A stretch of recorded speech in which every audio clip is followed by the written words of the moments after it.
Right, good evening, everyone. It's Adrian Green here, Director of Salisbury Museum. Welcome. Couple of housekeeping things before we get started. First thing is that this Zoom call is being recorded, so we can obviously make the talk available later on, but we're not using the Zoom webinar function.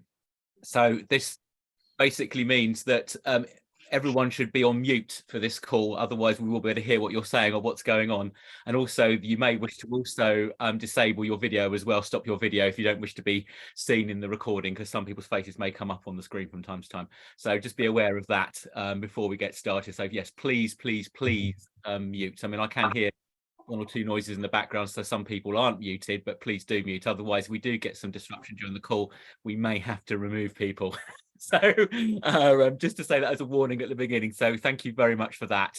But once we've got that bit out of the way, let's get on to the talk proper. This is very exciting, this talk this evening, because this is the first of our online lectures this autumn. The reason that we've gone online with our lectures is because next year we are planning to redevelop the museum and our lecture hall will be out of action. So this is the first of a series of online talks that we're doing. And these talks are very relevant to what we're planning to do in the new museum. We're going to create a new Salisbury History Gallery, which will be dealing with the history of the city from the 13th century through to the 21st century. And so we want to very much focus on local history topics as part of this autumn and winter series of talks for the moment. So you'll see that next year we've got talks, for example, on local women, business women in the 19th century by Jane Howells. We've got a talk that I haven't advertised yet about William Beckford of Font Hill by Amy Frost.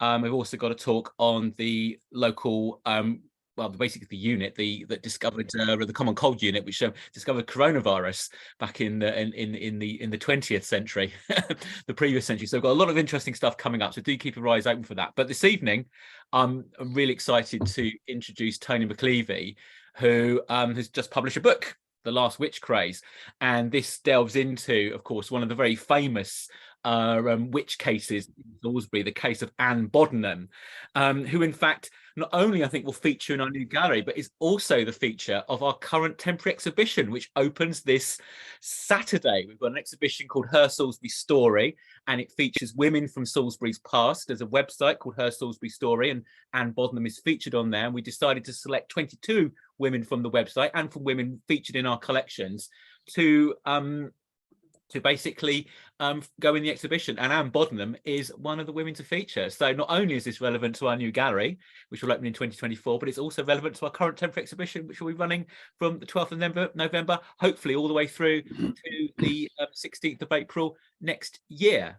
So I think without further ado, I think it's really over to you, Tony, now to start the presentation. Great. So have a go and see if you can get your screen back up again. Fantastic. Thanks, Adrian. Can you hear me okay? Absolutely. Yeah, perfect. Hi, everybody. Great to be here. Let me have a go at sharing my screen.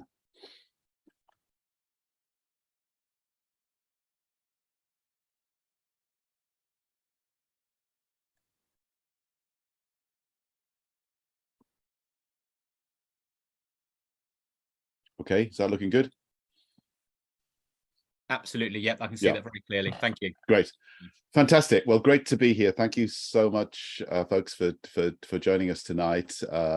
Really interesting, Adrian's introduction. And I think the story of Anne Bodenham is an amazing Salisbury story, but it's also an amazing global story, international story. And that's the point I want to make tonight. So something happened in Salisbury that had consequences, and it had consequences in terms of the terrible events that took place in Massachusetts in 1692. So it's from Salisbury to Salem, the story of Anne Bodenham.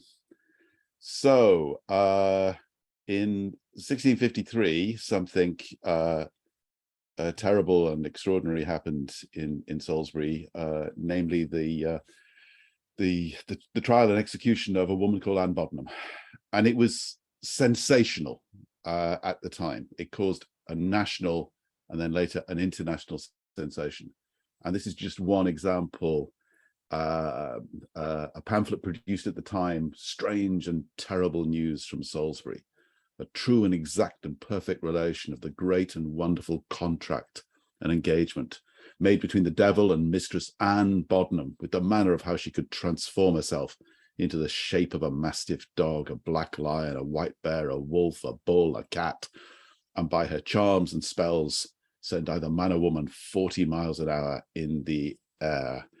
And so it goes on. I mean, literally sensationalist coverage of the trial. So Anne was tried, convicted, and executed of the felony of witchcraft. And at the time, very few people in the city, and actually very few people nationally and internationally, had doubts about her guilt, which looking back seems pretty extraordinary, but that was the case. All sorts of pamphlets and books and ballads and engravings over the years were produced. This is one of the most famous, and it's a reference point that I'm going to go back to a couple of times. So there, apparently depicted she is, and in the background, another rather sinister-looking figure, who is her nemesis, the chief witness against her, Anne Styles, another woman of Salisbury. I've come across this rather astonishing colored version of that particular engraving, which is obviously not contemporary, but is nonetheless rather striking, and I'll make use of that as well. Ballads were produced at the time. These are 1653 ballads. Mistress Bodenham was her name, who daily undertook to help men to stolen goods again, even with her conjuring book. A looking glass she had likewise, to show the thieves before their eyes. And then it goes on to talk about how she enticed the other woman, Anne Styles, to enter into a pact with the devil. "Sweetheart," quoth she, "if that you please, I will teach you my art, so that you may live in wealth and ease according to your heart. If you your soul the devil will give, in health and wealth, you then may live." So this is the stuff that was circulating in London in 1653, and it's sensationalist. But actually, there was also a more serious literature about the case of Anne Bodenham. And tonight I want to tell you in particular about one very serious book by a leading Cambridge academic, one of the leading philosophers, English philosophers of the 17th century, a man called Henry More, who wrote a book called An Antidote Against Atheism, which highlighted in some detail the case of Anne as he saw it, incontrovertible evidence of the authenticity of demonic witchcraft. So the story of Anne is represented in a very, very wide literature, but I'm particularly interested in the fact that some very serious people wrote about it because they were convinced that it authenticated belief in demonic witchcraft. And this serious literature, these learned accounts, reached New England. And I'm going to try to prove tonight that there's no doubt about this, that accounts of the authenticity of the witchcraft of Anne Bodenham contributed to the hysteria that took place in Massachusetts in 1692, which led to the death of 20 people. The image I've chosen here, the rather striking image, comes from a film version of the great play The Crucible, which of course depicts the events of 1692, but also describes in effect America in the 1950s. But I think that picture gives a very graphic sense of the sort of madness and hysteria of the time. And my proposition is that the story of Anne Bodenham contributed to these events. And I don't think it's difficult to justify this proposition because there's lots of evidence. So for example, later on, I'll reference this document, a pamphlet produced by Increase Mather, a very influential man in New England, president of Harvard, leading intellectual in Boston, Massachusetts, who immediately after the Salem trials published this pamphlet, Cases of Conscience, intended to justify the insanity, the madness that had just taken place. And in that booklet, he explicitly references the need for people to remember that horrid witch of Salisbury. Mather explicitly used the Bodenham story as a justification for the killing of people in Salem. So, okay, and as it happens, as Adrian says, I've written a book about this. Actually, it's a bigger book. It's not just about Anne. I've got a chapter on the Salisbury story. I call the book The Last Witch Craze because the period 1650 to 1692 is the final phase in England and in New England when people, they're nearly all women, are put to death for witchcraft.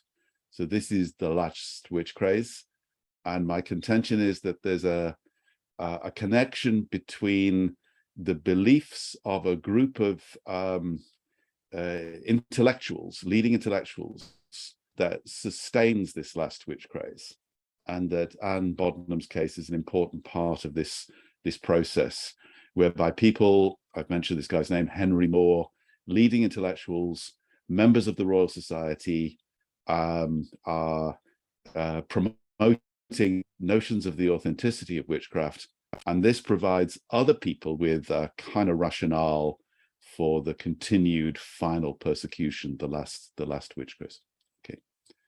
Okay, so who was Anne Bodenham? Well, I've shown you that rather a garish engraving of Anne, and I'll use that again, but here's a rather more positive image of a wise woman of the time, and I really like this engraving of this woman who has a certain amount of self-respect, and she's got a fan there, and she's wearing this wonderful apron with its astrological symbols on, and holding up some herbs. And Anne Bodenham was a wise woman. She was described in the pamphlets of the time as a cunning woman. These phrases were used: wise woman, cunning woman, to describe people who practiced magic. And she's a very interesting individual, not at all the stereotypical witchcraft suspect, not a marginalized, illiterate, impoverished person. There were plenty of them who were picked on and demonized as witches in the time, but she wasn't like that. She had some social status. People called her Mistress Bodenham. If you were a working class woman, you'd be called Good Wife X or Goody X. But she wasn't. She was Mistress Bodenham. And she was illiterate. She could read and write. And more than that, she was a teacher. She ran a little school in Salisbury, providing elementary education to local children. Her husband was a businessman in the wool trade, not at all stereotypical. It's pretty clear from the sources that she operated openly in Salisbury as a wise woman, as a cunning woman, as someone who was offering, if you like, white witchcraft services, benign magic to the people of Salisbury. Consultations and magic, helping people with problems to do with stolen property, medical problems, love problems, and an offer that was based on her astrological insights and her ability to harness the power of benign spirits, angels, through ritual magic. The sources make it pretty clear that that's who she was. So she was accused of witchcraft by another Salisbury woman, Anne Stiles, and Stiles worked in the household of the Goddard family, who lived in the close in Salisbury.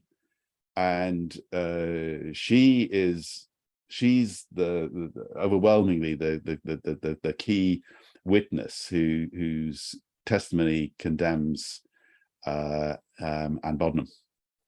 And we know a lot about her testimony because of one particular source, which describes in great detail, really, what Stiles had to say about Bodenham. And she describes her spooky encounters with this witch. She accuses her of being a witch. And she's working in the close. I'm not an expert on the topography of Salisbury, so forgive me, because a lot of you will be. But it's interesting. She lives, Anne Bodenham lives in Fisherton Anger. And in one particular testimony, Styles described how she had this weird experience, this spooky experience of having to go from the close to Fisherton Anger over the Crane Bridge, the wonderful medieval bridge that's still there. And weird things happened when she got to the witch's house. The doors opened without her knocking on the door, etc., etc. This is the testimony of Anne Styles. And Styles claimed that Bodenham had these extraordinary powers because of her demonic connections, and that she was able to summon up demons in the form of ragged boys. This is the phrase that's used, using her book of spells. And that's what this famous engraving shows. It also shows another couple of rather charming demons, I think, in the form of the cat and the dog at the bottom of the picture there.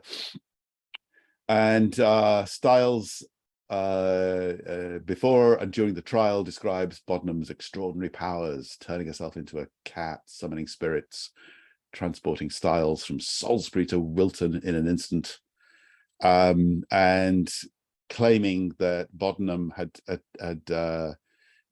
induced her, enticed her to join her in her Satanism. And the key claim was that Bodenham had persuaded her to sign in her own blood a solemn contract with the devil. These are the accusations that lead to the execution of Anne Bodenham. Now, Anne protested her innocence right to the end. Very often in witchcraft cases, people subject to psychological torture, sort of crack and they confess. It's not like that. Anne Bodenham is absolutely resolute. She protests her innocence to the very last moment, but she was not believed and she was hanged. Now, there's a very curious backstory to Anne Bodenham. The pamphlet I showed you right at the beginning, Strange and Terrible News from Salisbury, is actually headed Dr. Lamb's Darling. So what's all that about?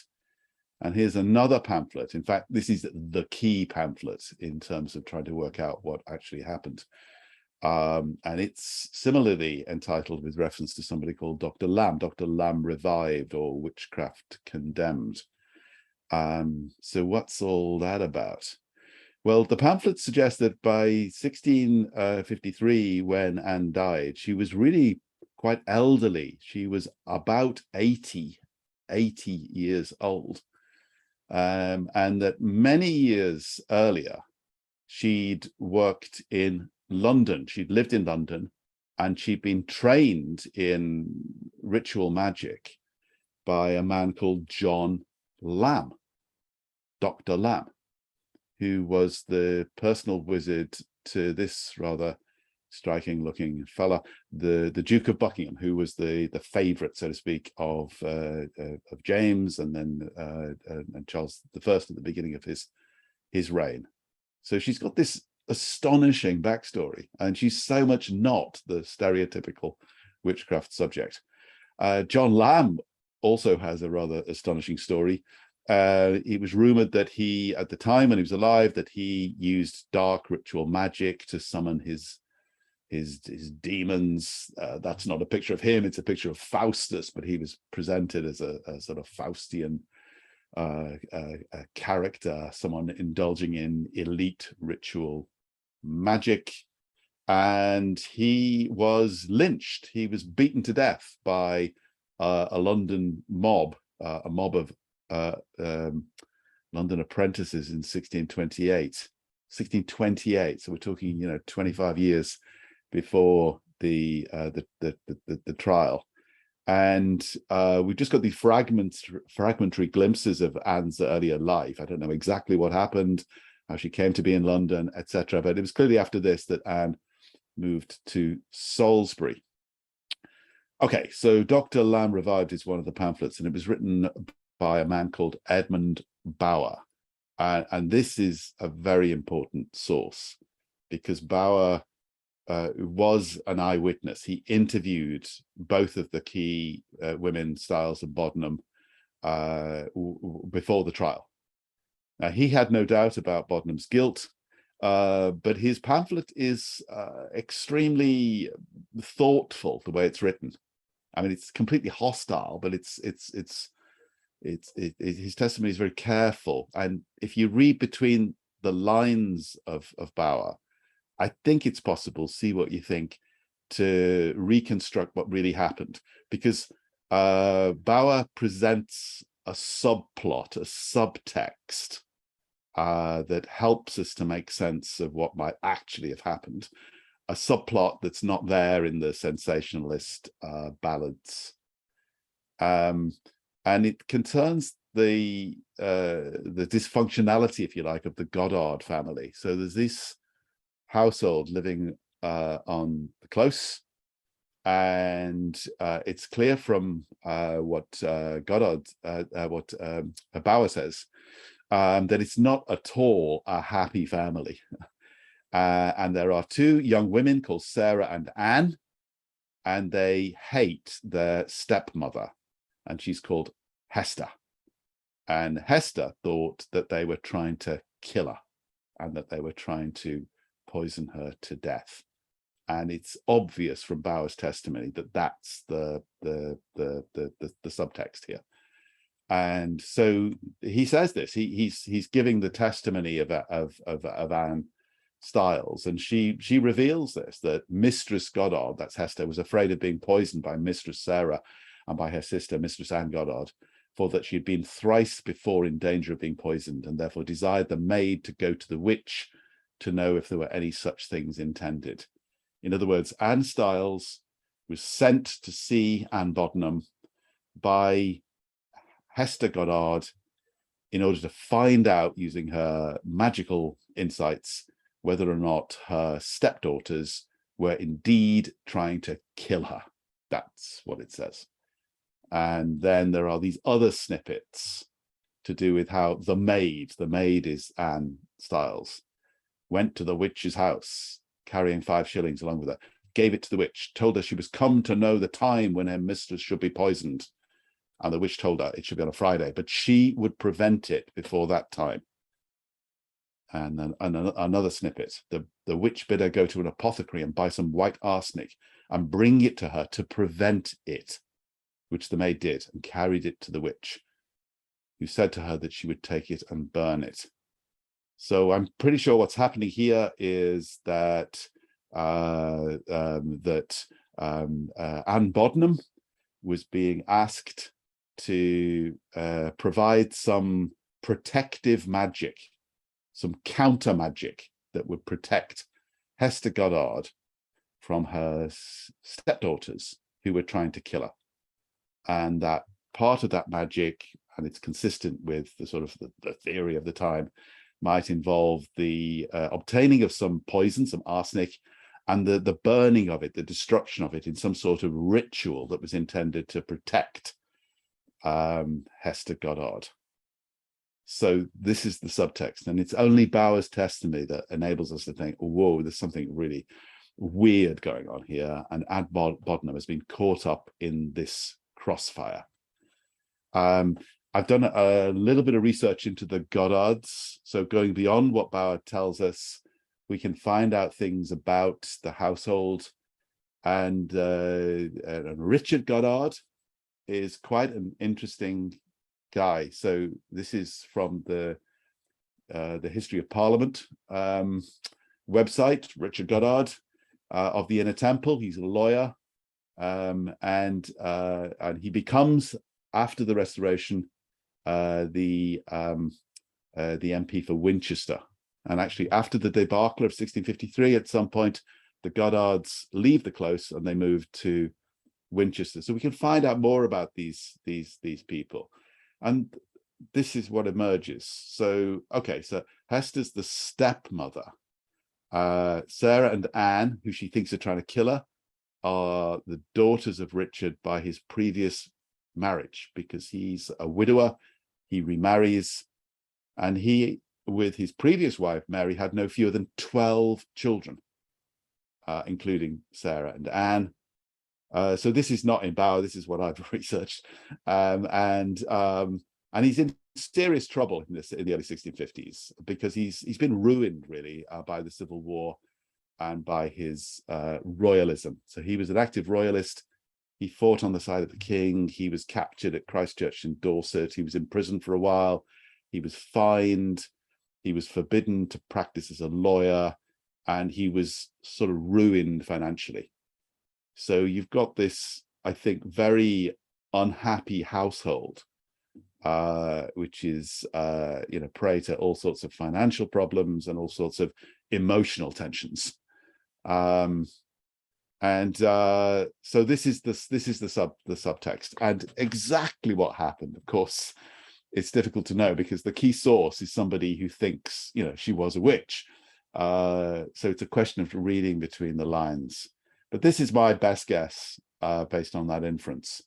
So it's confusing, but it seems to me that Hester Goddard thought that Bodenham's protective magic, burning the arsenic, etc., was not enough. And she decided that there was a need to manufacture some evidence that she was being poisoned. And that Anne Styles was instructed to obtain and plant arsenic in the belongings of her stepdaughters. There's some sort of plot going on to prove, so to speak, that there's an attempted murder case going on here.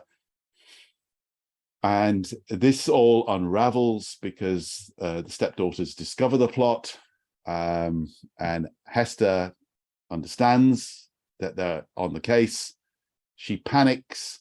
She's worried that there's going to be some sort of investigation into what she's been up to, and she frantically orders Styles to get out of Salisbury, to leave Salisbury, go to London, disappear. And a key statement here is in Bower's testimony. So Bower isn't wanting to tell us this story. He's telling quite a different story about the wicked witchcraft of Anne Bodenham. But he says how Styles told him that there was a point when she was told that her mistress, Hester, wished her to go away and shift for herself. Otherwise, they supposed that she should be examined before some justice, and there might be some trouble and disgrace come upon them in the business. So I think for me, this is consistent with this theory, and certainly this is the subplot that relates to the actual events, if you like. Okay, so what happens? Well, Anne Styles does indeed flee from Salisbury and tries to make her way to London, but the stepdaughters are on the case, and they send men after her, and she's arrested at a village called Sutton Scotney, and she's taken to Stockbridge and interrogated, and she's being interrogated about all this debate about the poison, but then she does something very agile. She diverts attention from the charge that she's been involved in fabricating evidence of attempted murder by accusing Bodenham of witchcraft and accusing her of enticing her to become a witch. And she explains to her captors at Stockbridge that Anne Bodenham had encouraged her to sign a contract with the devil shortly before she left Salisbury. So she's in Stockbridge under arrest. She has fits, she has convulsions. It's obvious she's putting it on when you read what Bower has to say, but he didn't. He thought it was authentic. And she's explaining that the reason she's having convulsions is because the devil's so unhappy with her for trying to break her contract. And she fundamentally changes the subject away from all this stuff about poisoning and unhappy families in the close to the witchcraft, the satanic witchcraft of Anne Bodenham. And by the time Styles is taken back to Salisbury, the focus is changing from an investigation into the arsenic into an investigation into Bodenham's witchcraft. And it works. Styles is successful. People are much more interested in this talk of witchcraft than they are in some sort of family feud. And the focus shifts entirely to this question of whether or not Anne Bodenham was a satanic witch. And the poison investigation is just quietly abandoned. And I really don't know exactly what happened.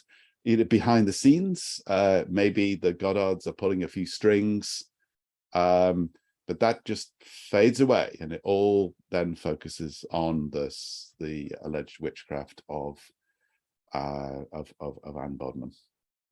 Okay, so that's what I think we can work out about what actually happened, if you like. And that in itself, I think, is a fairly extraordinary story. But then something even more extraordinary happens, which is that this guy takes an interest in Anne Bodenham's story. And here he is. He's Dr. Henry Moore of Christ's College, Cambridge, demonologist, interested in what he saw as the science of witchcraft. And he's not there. He's not an eyewitness, but he gets to hear about the trial, and he's really very interested. And the fundamental reason why he's interested is because there's this massive philosophical debate going on at the time in the 1650s, sparked by the work of another person from Wiltshire, Thomas Hobbes, the great philosopher Thomas Hobbes from Malmesbury. And Henry Moore in 1653 was very, very keen to seek to undermine the dangerous religious thoughts of Thomas Hobbes, because Thomas Hobbes in 1653 published his masterpiece Leviathan, which, amongst many other things, denied the existence of the spirit world. I mean, it's an incredibly radical book, and he says it's nonsense. There's no such thing. There's no such thing as demons and spirits. And as for witches, I think not that their witchcraft is any real power. And Thomas Hobbes said that in his great book. And this causes absolute outrage and uproar. And the great majority of the establishment think this is so dangerous, because this is the slippery road to atheism, and we've got to defeat Hobbes. And that's what Henry Moore tries to do when he publishes his book in 1653, An Antidote Against Atheism. And it's an attempt to rebut the ideas of Thomas Hobbes. And he seeks to rebut Hobbes by proving the authenticity of witchcraft. His logic is, well, Hobbes, you say there's no such thing as spirits, but if we can prove that witchcraft is a reality, then obviously spirits are proven, and the whole edifice of your thinking collapses. So Henry Moore published a book in 1653 seeking to do that, and it's full of case studies, examples of what he sees as authentic cases of witchcraft. There's only one problem. Almost all of the examples come from France, from the demonological literature of France. And Moore wants to persuade the English that this is the case. So he's looking around for an English case study that will rebut Hobbes. And then he finds it, and guess what? He finds it in Salisbury. He hears this story, and he thinks, this is it. This is what I've been looking for. So he revises An Antidote Against Atheism in 1655, and he creates this big chapter. It's just about the longest chapter in the book. It's 18 pages long, and it's all about Anne Bodenham, because this was the English case study that he was looking for. And in it, this is the front cover of the 55 edition, he says, look, no reasonable person, when they look at what the story is about Anne Bodenham, can remain skeptical about the truth of witchcraft. It cannot, I say, but gain the full assent of any man whom prejudice and obstinacy has not utterly blinded, that what the maid, that's Styles, confessed concerning herself, and the witchcraft is most certainly true. He thinks the deal is clinched because of the obvious truth of the guilt of Anne Bodenham. And he then goes on in great detail to explain why you, dear reader, must accept that Bodenham was clearly guilty, therefore witchcraft is clearly a reality. And in doing so, he reveals his own sort of social attitudes, which are terribly elitist and snobbish, for want of a better word. And basically, he's got a very, very low opinion of the intellectual capacity of working class women. And there's a terrible misogynism and there's a terrible class elements here. And he basically says, look at the testimony of Anne Styles. How could possibly a working class woman come up with this stuff? It is altogether unlikely that a sorry wench that could neither write nor read should be able to excogitate such magical forms and ceremonies. She's not making it up. She couldn't make it up. She doesn't have the intellectual capacity to make it up.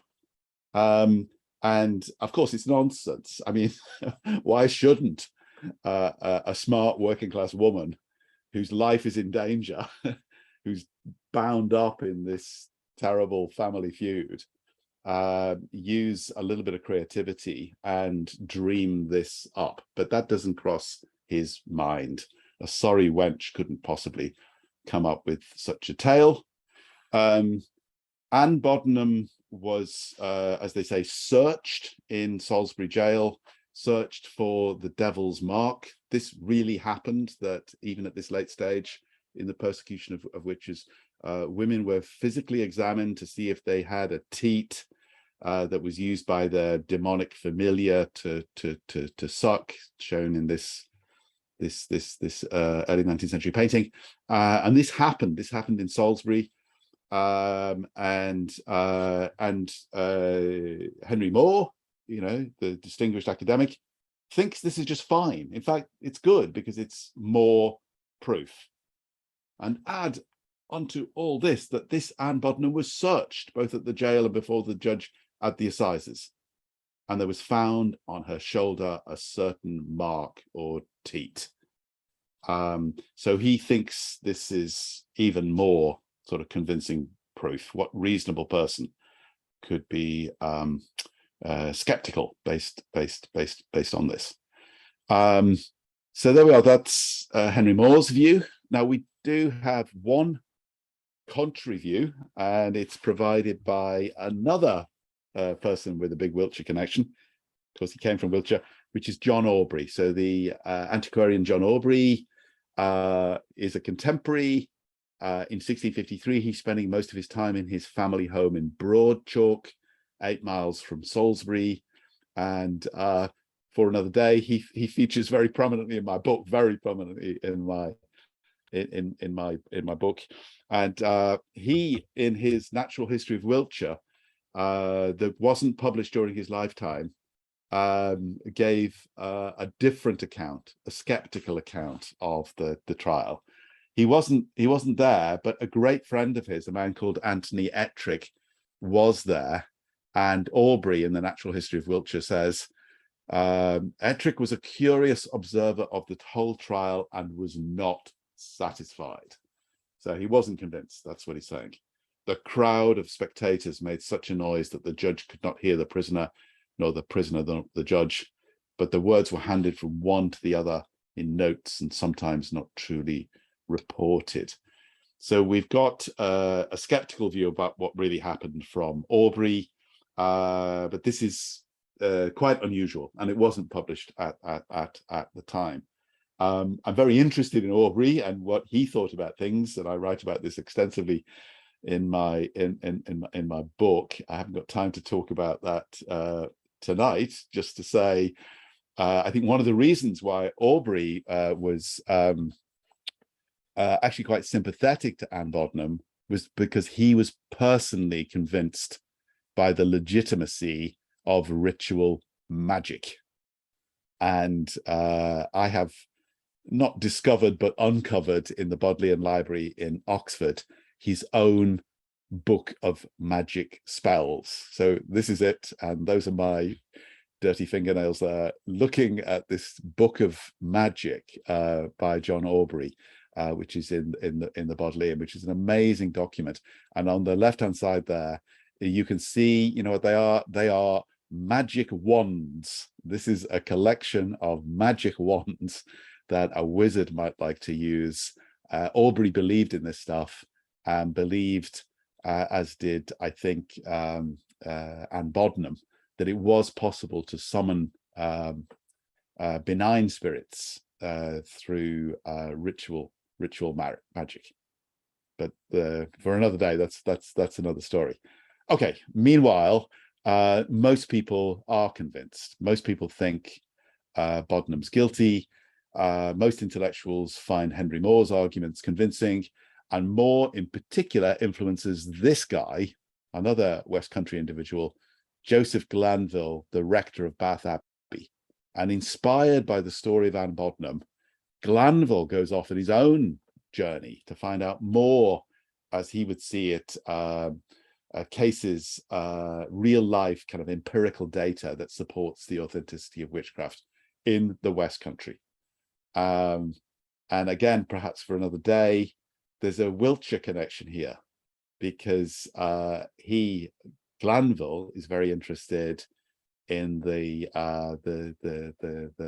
poltergeist phenomenon that supposedly happens in Tidworth in South Wiltshire, Salisbury Plain, 1662, 1663.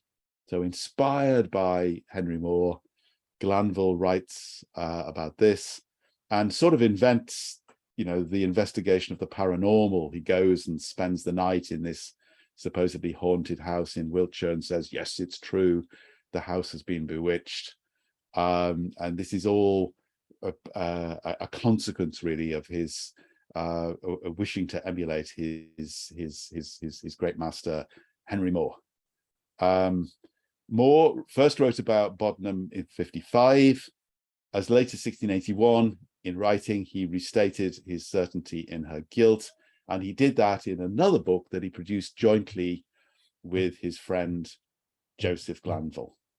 So the two of them collaborated. It's quite a complicated story, but they came up with this work, Sadducismus Triumphatis.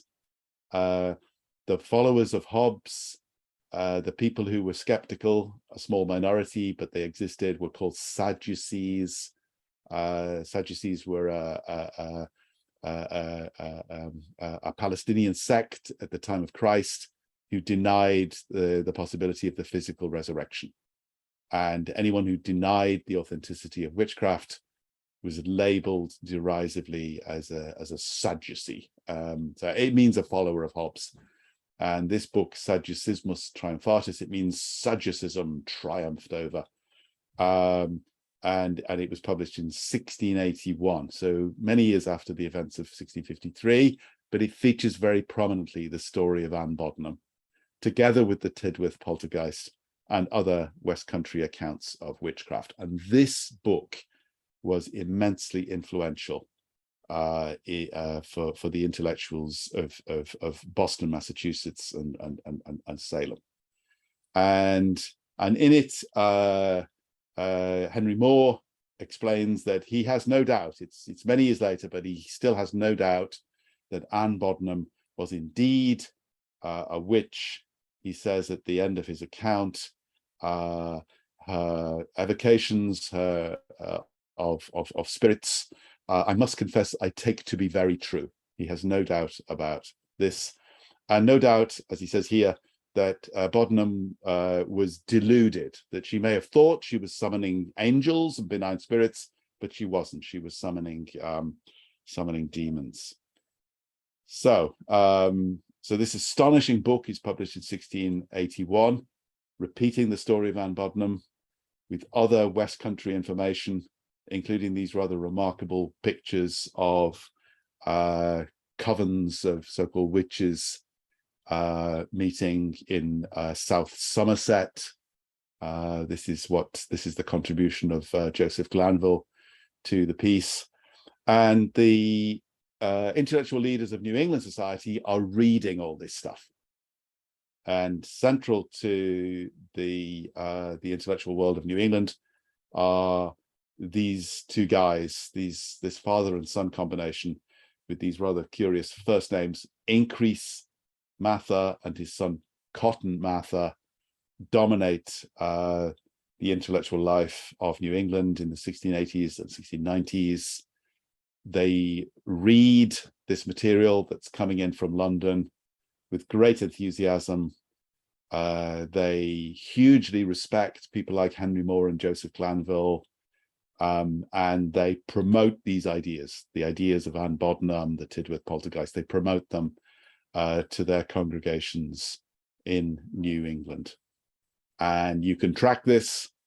So as soon as Sadducismus Triumphatus comes out, Increase Mather gets hold of a copy. He thinks this is wonderful, and he copies it. He produces a version, an American version of Sadducismus, which he calls Illustrious Providences, and it's explicitly modelled on the English example, and he includes a whole bunch of American examples, but he reiterates the English examples, the West Country examples. So these 2 pages are all about the so-called drummer of Tedworth, the haunted house in Tidworth.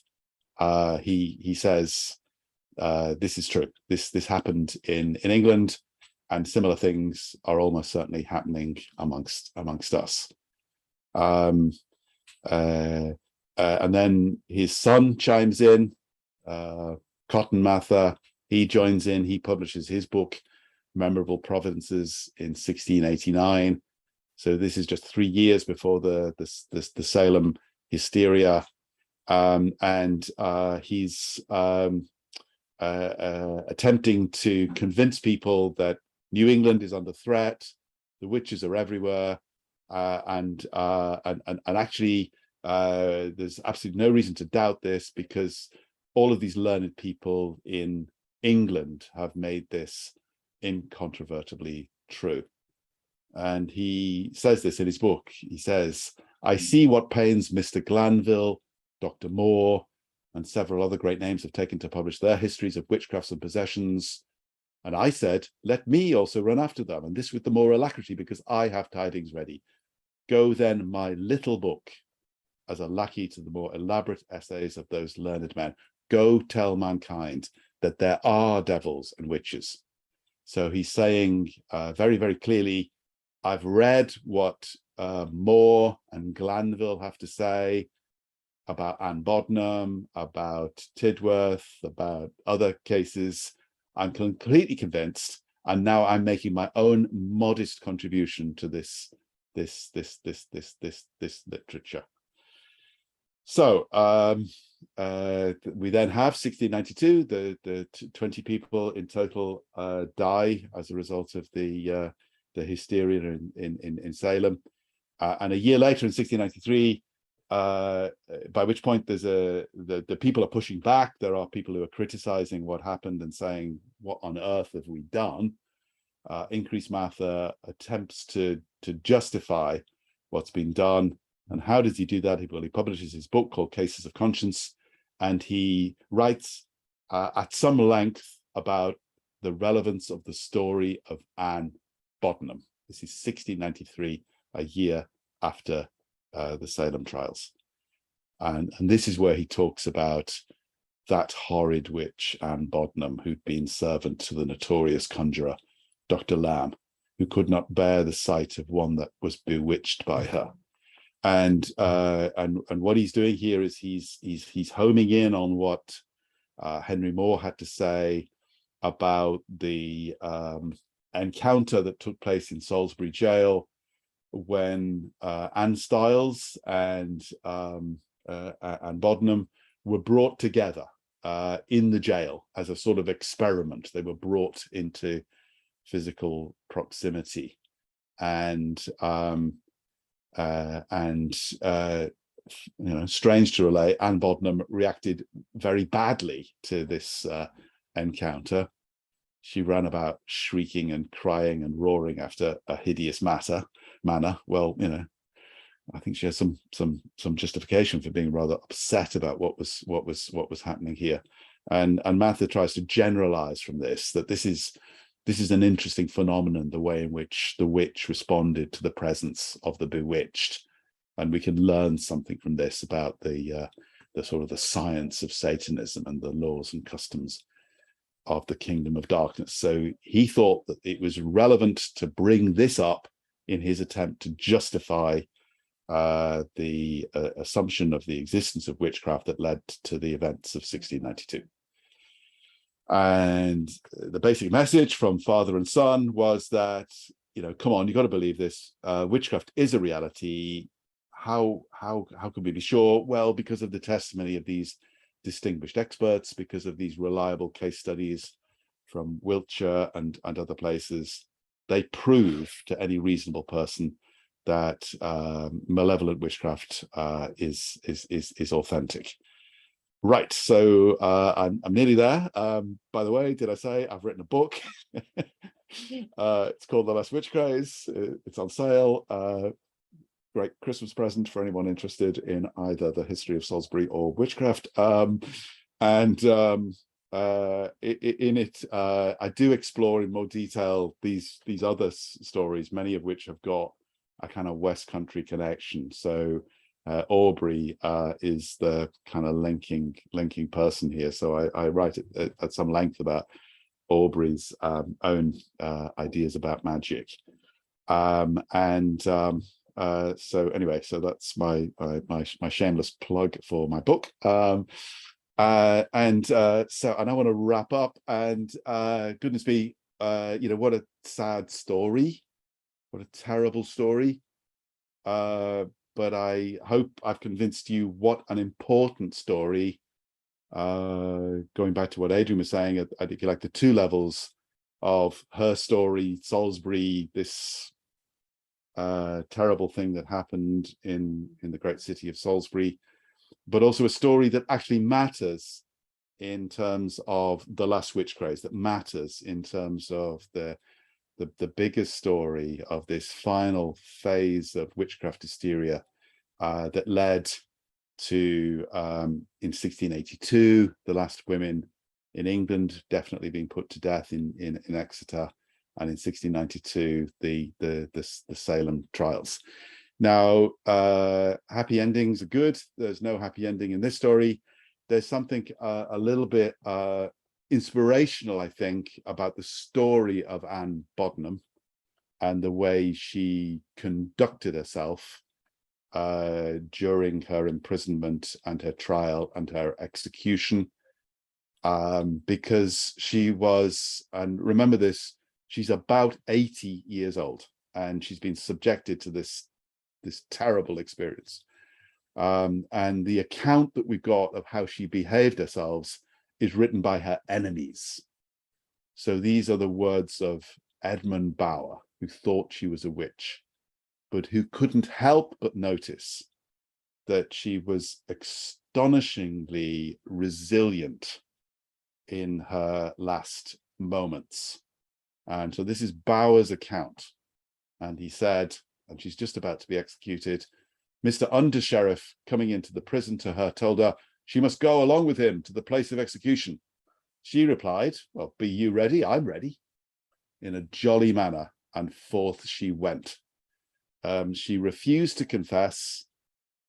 She said to the executioner, who traditionally, you know, when you're about to be executed, you're supposed to forgive the executioner. And she said, well, you can forget that. A pox on you, she said. And she basically said, come on, guys, let's get on with it. And she displayed remarkable strength of character during this terrible final phase of her life. And there was an American historian, a very good historian of witchcraft, called Wallace Notenstein, who a long time ago wrote a book about witchcraft from 1558 to 1718. And he read this, and this is what he said. So it's on this note that I'm going to end, that there is no finer instance of womanly courage in the annals of witchcraft than that of Anne Bodenham. So there we go. Thank you very much, folks. Thank you so much, Tony. That was absolutely brilliant. I think you that final point there, how you sort of brought the human dimension into it, is really interesting. I think often this whole period can be quite trivialized, and sometimes it's turned into comedy and things like that. And I think we forget that at the heart of it, there are real people, and they're all victims. And Anne Bodenham certainly was one, quite a spectacular example of one. But I don't think I'd ever appreciated how that story had traveled so far and had such an influence on other parts of the world, like Salem. I'd never made that connection at all. Now, to do questions, I'm sure lots of people got questions. Rather than it turning into a free-for-all, we're going to use the chat function. So if people could put their question into there, hopefully, Tony, you might be able to see them as well. Yeah. So in fact, I think we've got a couple have turned up already. Thank you so much. I'll definitely buy your book. I should say that your book is available in our shop. Excellent. People can buy it there. And we've got another thank you, brilliant lecture. Has anyone else got any questions though for Tony? Feel free to use the chat function to let us know. While we're waiting, Adrian, can I just pick up on what you just said? Because I think that's spot on about the need to remind ourselves of the humanity, the suffering humanity of the victims of the persecution. And there's something about witchcraft that I don't know why, but we're allowed to make a joke of it. I don't understand this. So we wouldn't make a joke about, slavery in the 17th century. But the whole kind of, Halloween thing somehow legitimizes a lack of respect, I think, for this terrible story of inhumanity. Yeah, absolutely. So we have a few questions here. So do we know what happened to Anne Styles? No, I mean, she disappears from the record. So no, we don't know. It's a great question. Bowers explains, and Henry Moore comments on this, that she was terribly upset when Anne Bodenham was sentenced to death, and that she made a plea for mercy, and that's the point at which she disappears. Henry Moore typically latches onto that and says, well, that's proof, she's clearly, a really, decent woman, isn't she? So we must believe her. Although the opposite is obviously the case, that she's thinking, oh God, what have I done? What have I done? But no, I know nothing more about Anne Styles.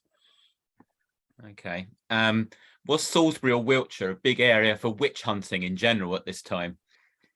Well, in my book, in the book, I do talk about several case studies, and so there's a chapter on the Bodenham story, but then there are other chapters, and one of them is about events in Malmesbury, which is where I am, and where for me it all started.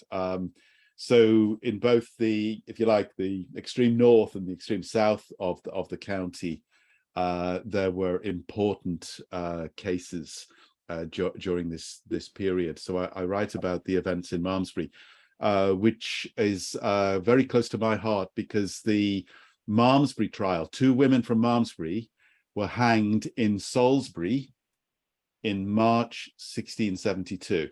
That is to say, 350 years ago, exactly 350 years ago, 2 women from Malmesbury were hanged in Salisbury. So I've explored that. There was a little bit of a kind of West Country pattern.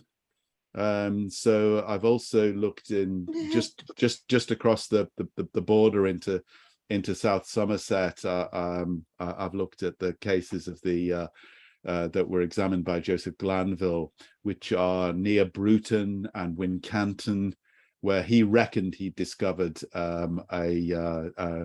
covens of organized covens of witches. So there's definitely a kind of West Country story here, and an important Wiltshire story. And then, of course, there's the story of John Aubrey, who came from Wiltshire.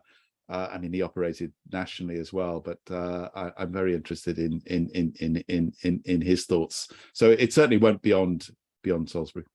Yeah, that was quite an interesting bit of the talk I thought about him. I wasn't aware of that. Another one, did ballots and pamphlets help to create the craze? Did they shape ideas about witchcraft? Yeah, I've no doubt that they did. And it's interesting that there was this kind of gutter press phenomenon in the 17th century. And these pamphleteers and ballad makers in London were always clearly on the lookout for something salacious, and so it's operating at two different levels. And you can understand ordinary people thinking, well, it must be true, because they were being told by the equivalent of the Sun, if you like, that it was true, because we had all of these completely sensationalist tracts and ballads, but they were also being told by the most distinguished experts in the country that it was true. And something that I haven't mentioned this evening was but I think is important, is that in addition to this kind of scurrilous pamphleteering, you've got the leading intellectuals of England promoting the authenticity of witchcraft.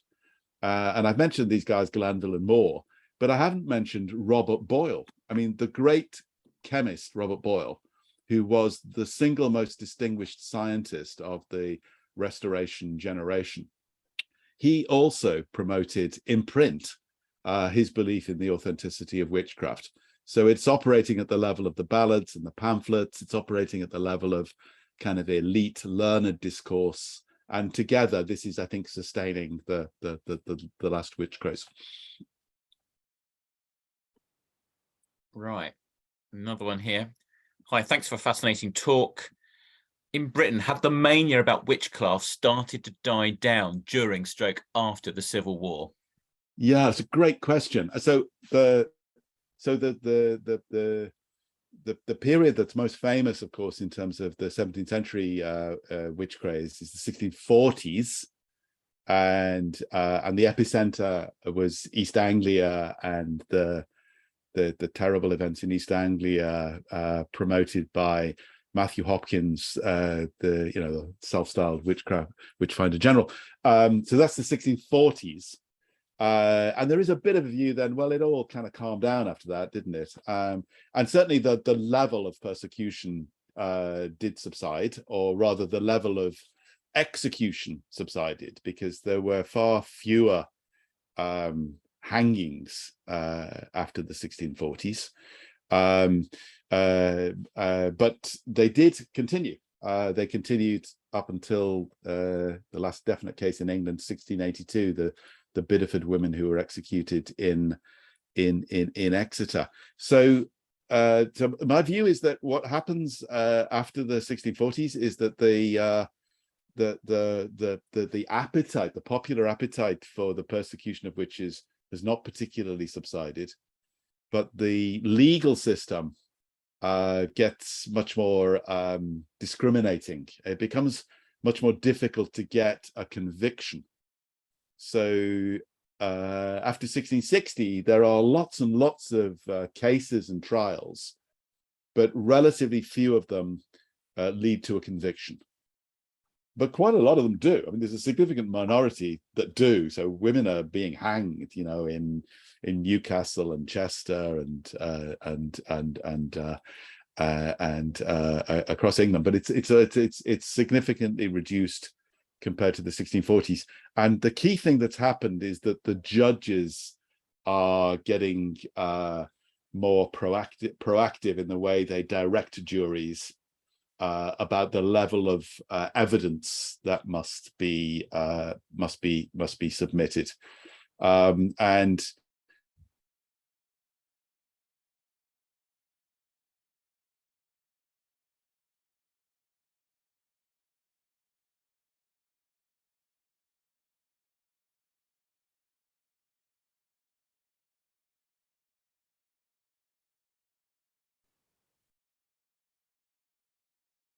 confess. And then finally, I think it's the judges who stop the convictions on the grounds that they direct the juries that there really isn't enough evidence. So there's an interesting pattern there, I think.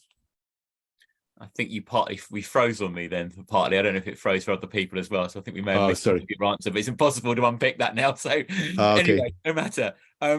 Moving on, another question. Where did you conduct your research into the Wiltshire witch trials in terms of archives? Thanks for a great talk. Okay, well, thank you, Alexander. I think I mean I did go to Chippenham many times, to the wonderful records office that we have in Wiltshire. The key sources for me of the Anne Bodenham story were not in the archives there. They were in the pamphlet literature, and it's wonderful actually when you're doing research these days, the power of the internet, the way things have been digitized, because every single publication in English published wherever it was in the language of English in the 17th century has been digitized and is on a searchable database called Early English Books Online, EBO. And this was my key source, and it's astonishing because you can put in a search for Anne Bodenham and you'll find any reference anywhere that anybody came up with at the time. So it's possible to track the literature, the learned literature, the scurrilous ballads, etc., via the power of the digital database. But the records office, the history centre in Chippenham is a wonderful place, and certainly in terms of my research into the Malmesbury witchcraft trial, I made substantial use of the records that are held here in Wiltshire. Yeah, there are some great resources here. When I was out, do we know what happened to Hester, stroke the stepdaughters? Well, what a great question. I am not really, no. Edmund Bauer, in his pamphlet, I think he sort of oversteps himself, really. I don't know whether he realized quite what he was doing, because he spills the beans. I mean, it's obvious reading between the lines that there's something very peculiar going on in this household, and that's the heart of the story, and that poor old Anne Bodenham has just been caught up in this family feud. Bauer is quite apologetic. At one point he actually says, look, I'm sure there was nothing to it. I'm sure it was all a misunderstanding. I'm almost sorry I've mentioned about the Goddard family, and I've never met them. They played no part in the trial.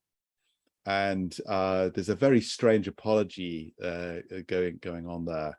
I mean, my theory is that the Goddards, although they were like ruined because of the Civil War, that they were still, seriously posh and influential, and that they were able to disentangle themselves from this sordid tale.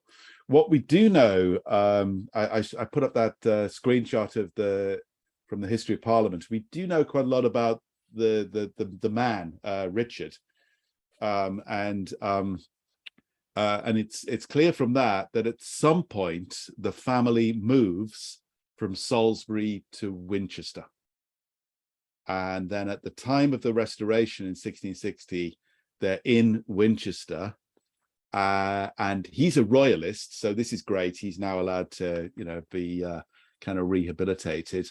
And so he gets actively involved in politics again and becomes the Member of Parliament for Winchester. And then he dies a few years later, and I think about 1666. So I think they keep a low profile. I think they, at some point, they move to Winchester, maybe in part because they're trying to get away from this terrible legacy. But we know relatively little about them. Thank you. And finally, I think this is a good place to end this. Thanks, Tony, for a really interesting lecture. You've enlivened my interest in witchcraft. I think I could definitely say that. Well, thank you, Steve. And thank you, Adrian.